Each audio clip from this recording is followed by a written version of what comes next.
महिला दिवस पर हम आपको देपालपुर की दिव्यांग महिला सविता जायसवाल की कहानी बता रहे हैं, जो खुद बैसाखी का सहारा लेकर चलती है, लेकिन अपने नेत्रहीन दिव्यांग पति राजेश जायसवाल की आंखें और सहारा बनी हुई है। पति जन्म से नेत्रहीन है और सरकारी स्कूल में शिक्षक के रूप में कार्यरत हैं।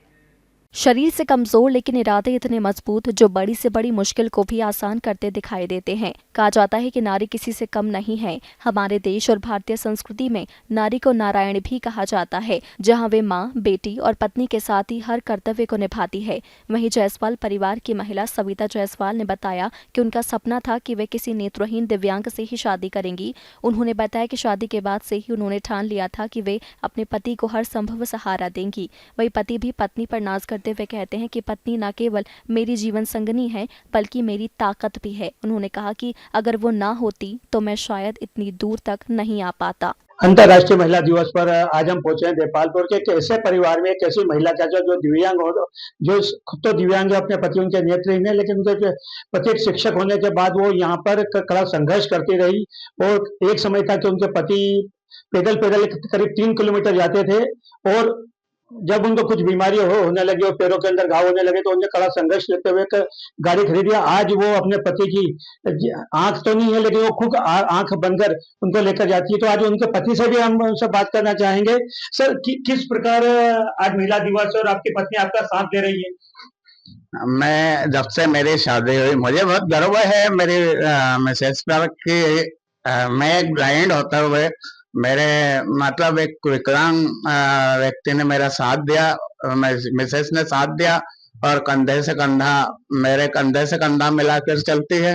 और हमेशा मतलब घर का काम संभालना, स्कूल का काम संभालना, सभी काम मेरा संभालते। और मैं ये है कि मुझे कोई ऐसा महसूस नहीं होने देती कि मैं ब्लाइंड हूँ, और हमेशा साथ देती रहती मेरे मतलब ये इनका ये कहना है कि मैं ब्लाइंड जरूर हूँ, लेकिन मेरी पत्नी मेरी आंखें और मुझे लगातार साथ देती है। आज उनकी हम पत्नी से कोई भी बात करना चाहेंगे। दिव्यांग होने के बाद भी एक जाबाज महिला के तौर पर वो काम करे और अपने पति की आंखें बंद कर रही, तो उनसे ही बात करें।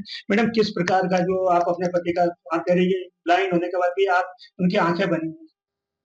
सर, मेरा तो एक सपना था शुरू से, जब से मैं हॉस्टल में थी, क्योंकि मैं सब ब्लाइंड लड़कियों के साथ, लड़कों के साथ में रहती थी, तो मुझे भी वो ऊर्जा आ गई थी कि मैं अपने एक ब्लाइंड का जिंदगी मतलब बना दूं, क्योंकि मैं उनका एक साथ दूंगी तो उनकी बेहतरीन से बेहतरीन जिंदगी बन जाए। ये मेरा पूरा सपना था सर। तो मैंने वो करके, मेरे जो मन में था वो सभी महिलाओं को मैं चाहती हूँ कहना कि जो महिला है कि ये किसी से कम नहीं होती, पर सब परिवार में सबका साथ लेकर, मतलब सब पूरा परिवार को लेकर चलना ही एक नारी का धर्म है सर। सबसे सर्वश्रेष्ठ मतलब पति परमेश्वर ही सेवा सबसे उत्तम मुझे लगता है सर। ये कहना कि पति परमेश्वर है, वो कहावत बिल्कुल सही चरितार्थ हुई है कि पति परमेश्वर का रूप लेकर वो इस काम में लगातार लगी है। विमल फौजी, डिजाइन देपालपुर। यह दंपति उन सभी के लिए प्रेरणा है जो जिंदगी में मुश्किलों से हार मान लेते हैं। इनके हौसले और समर्पण को सलाम करते हुए महिला दिवस पर यह कहानी हम सभी को सिखाती है कि सच्चा प्यार और समर्पण किसी भी चुनौती से बड़ा होता है।